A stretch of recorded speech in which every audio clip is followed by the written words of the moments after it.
Okay, so hello viewers and welcome back to SustyTalk. Yes, Edie's virtual video interview series that was set up as a result of lockdown number one in March 2020. It's still continuing.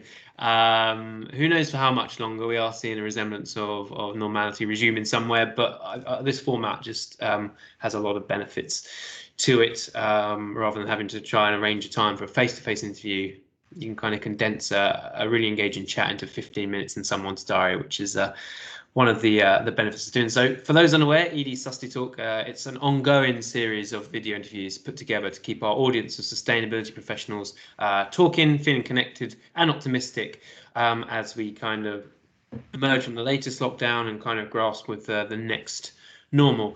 I'm Edie's content editor, Matt Mace, and joining me for this episode of SustyTalk, we have Tracey Herald, who is Head of Corporate Responsibility and Sustainability at O2. Tracey, thank you so much for joining me today. How are you? I'm good, thank you, Matt. Lovely to be here. Great stuff. So we are recording this conversation. I think the day we're recording this is essentially 6 months out from COP26, and O2 is of course Edie's official headline partner and supporter for our Down to COP26 festival. We'll touch on both the festival and COP26 shortly. That's kind of the bulk of this conversation. But in short, it's a huge year for climate action. So I think a good place to start is to perhaps get a bit of background about O2's own approach to climate action and some background on sustainability as a whole at O2. Yeah, sure. I mean, I think, over the last decade, O2's maintained a really strong track record, actually, in environmental management. We've been working closely with the Carbon Trust to minimise our impact, and that's from everything from kind of investing in renewable electricity to managing our energy, water and waste impacts. And also, of course, engaging our supply chain too. And I think, over the last few years, we've had a number of key initiatives that have really helped to drive our environmental action forward. Those include things like O2 Recycle.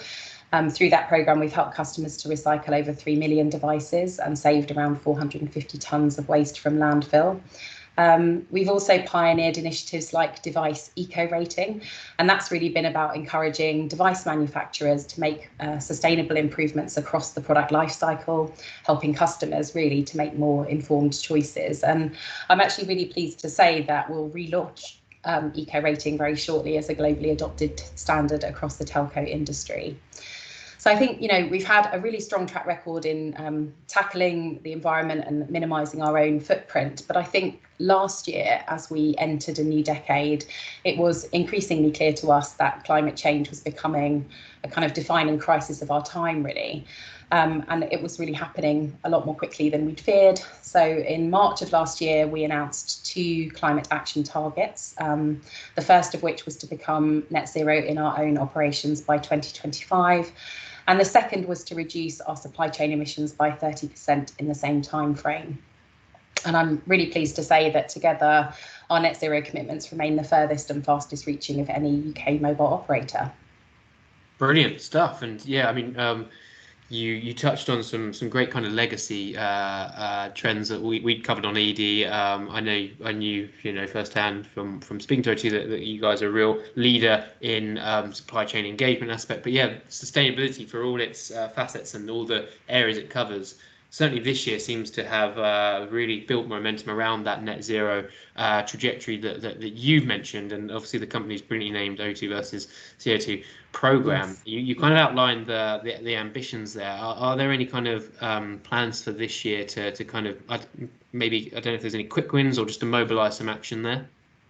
Yeah, well, I think, if we look at our net zero journey itself, we've really spent the last year focusing on our own operations. So we've had 2 key areas of focus. The first is transitioning our network to renewable electricity, and the second is really driving improvements in our energy performance. So from a network perspective, our network's actually already powered by 100% renewable electricity wherever we directly control the bill. That's been true since, I think, 2015, and it now covers around 70% of our network. But we decided that we didn't want to stop there. So we're now working with the 30% of our network that's actually run in partnership with third-party landlords. And we're now engaging those landlords and encouraging them to make the switch to renewables too. And then the other key focus, as I've mentioned, has been on energy efficiency. You know, the pandemic really increased demand for our services. And of course, we've been rolling out our 5G network as well. So our energy consumption has increased. But we've been working really hard on driving down energy consumption. And I think we've now achieved an 82% reduction since 2015. And that's been thanks to innovations like our smart network, which powers down when demand is low.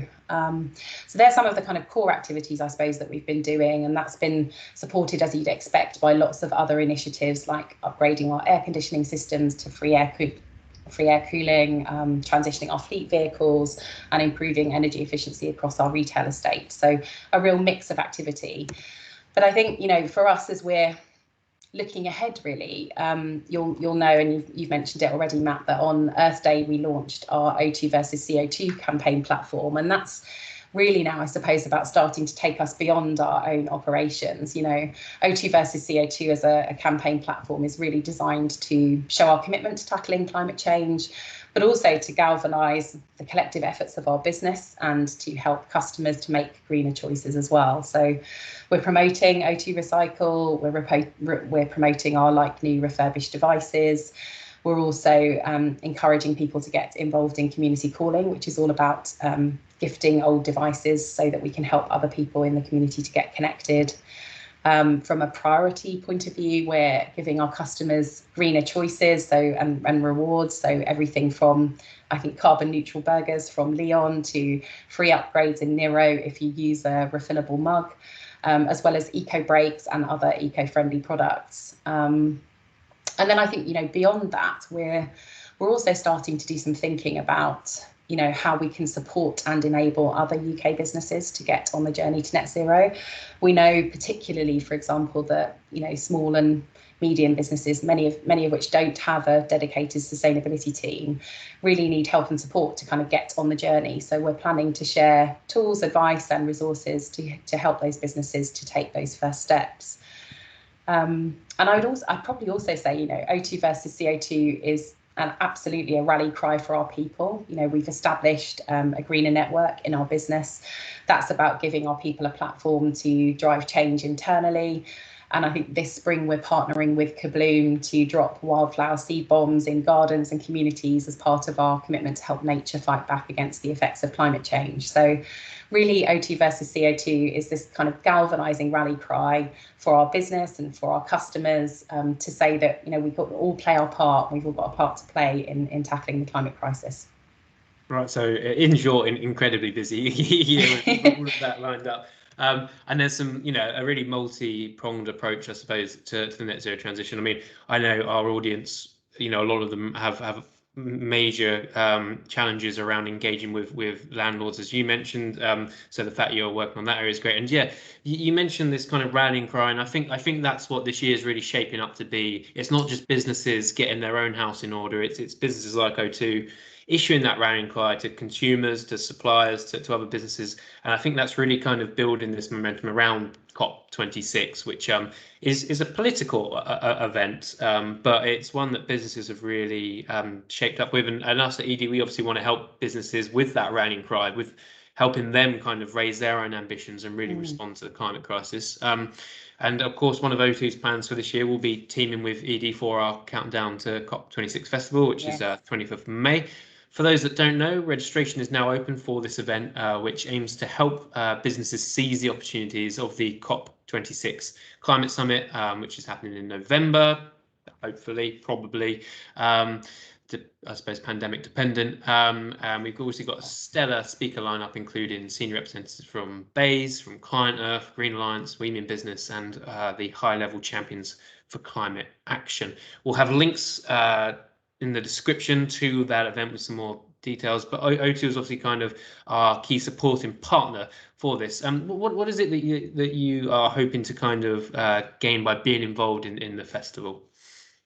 Well, I think, you know, it's fair to say, Matt, that although we've had a strong focus on reducing our environmental impact for a number of years, I think we'd certainly never claim to have all of the answers. You know, ultimately, we're supporting the ED COP26 programme because we want to hear from our peers across different sectors. We want to share our experience, but we also want to learn from others. I think, you know, whether you're a small business or a multinational company, it feels like there's always challenges to overcome. Actually, there's always more to do and more progress that we can make. In my view, the race to zero is absolutely a team sport. It needs all of us working together to help shape that sustainable future. So it's really my hope that the EDie programme will act as a catalyst, I suppose, and help create those opportunities for collaboration and for action.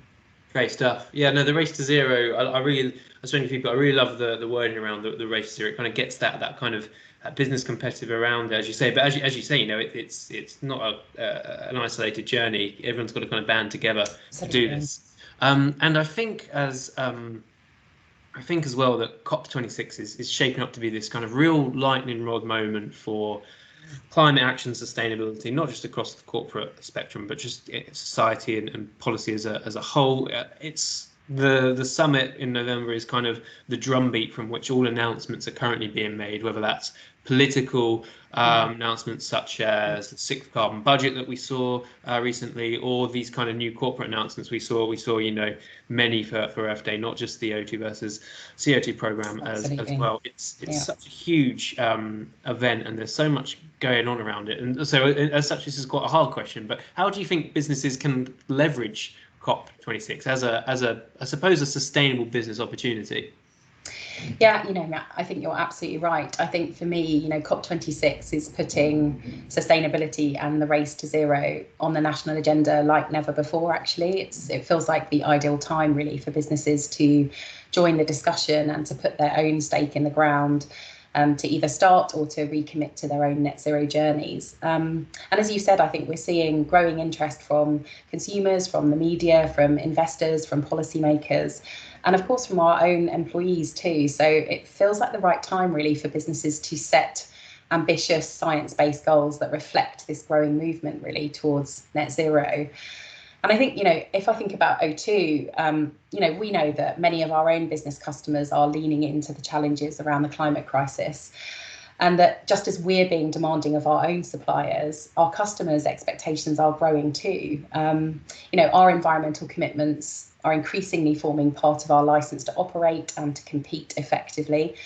But I think they're also increasingly a source of innovation and business growth, as we think about all of the ways in which we can use our tech and our connectivity to help our customers to solve problems in more sustainable ways. And the tech sector has been probably at the forefront of innovation. It was when it emerged, it was innovative in itself, and it's constantly kind of reinvented itself through disruption. And looking at that sector in particular, it's got a real key part to play in the movement to combat the climate crisis. Some research states that IT and digital solutions alone could reduce global greenhouse gas emissions by around 15%. And I'm also aware that late last year there was that new ITU standard that requires those operating in the industry to reduce emissions by 45% from 2020 to 2030. And on top of that, businesses like O2 have obviously come out with net zero and the more ambitious targets in the long term as well. What impact do you see the sector having in driving a sustainable future, not just internally for companies like yourself, but for customers and that wider society that you've already touched on? Yeah, well, I think you're absolutely right, Matt. I'm really proud to be part of a sector that is being hugely ambitious. And I think in getting our own operations in order, we can therefore spend more of our time and our focus on thinking about the enabling role of our technology in helping others to decarbonise. So digital connectivity is playing a key role, really, in helping others to reduce their emissions. I think in 2020 alone, we helped our customers to save 1.4 million tonnes of carbon through our products and services. That's everything from our everyday propositions like O2 Recycle and refurbished devices through to our flexible working solutions and our IoT business. So we're finding lots of ways, I think, to help customers to start to reduce their impact on the planet. And beyond that, as you say, there's lots of applications of our technology that are making a wider contribution. So O2, for example, is part of the smart meter implementation programme. So we've now installed over 3.5 million smart hubs to support smart meters across the UK. And I think, the evidence suggests that could help us achieve 11% of the UK's 2050 carbon emissions target. So it feels like a really important contribution to monitoring and reducing energy use in the home. And then there's lots of other applications that we're trialling and involved in right now. So from a smart cities perspective, we're working with Adept in the Thames Valley region to support the delivery of traffic monitoring solutions to help optimise transport routes, to reduce traffic congestion, to improve air quality.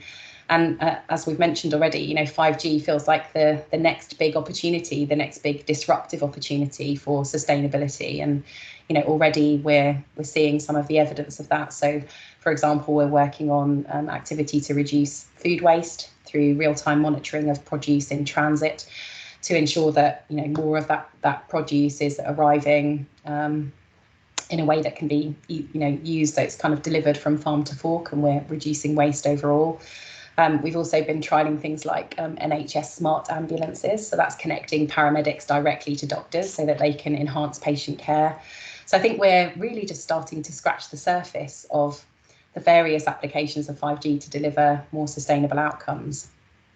Yeah, and I think lockdown certainly proved how important digital technology is to everyday life, and this next normal, whatever it looks like, as people go back to offices or don't. This type of conversation we're having now that's enabled by technology is certainly going to be a key part of it. But Tracey, I'm worried I don't want to keep too much more of your time. So thank you so much for being a great guest on this series. I know the audience will greatly appreciate your insight. So thank you. You're welcome. Lovely to meet you, Matt. Brilliant. And yeah, we'll be running plenty more stories and information around our countdown to COP26 event. For those wishing to kind of buy tickets now, you can head over to hopin.com/events/edie countdown to COP26 with some hyphens in between all of them.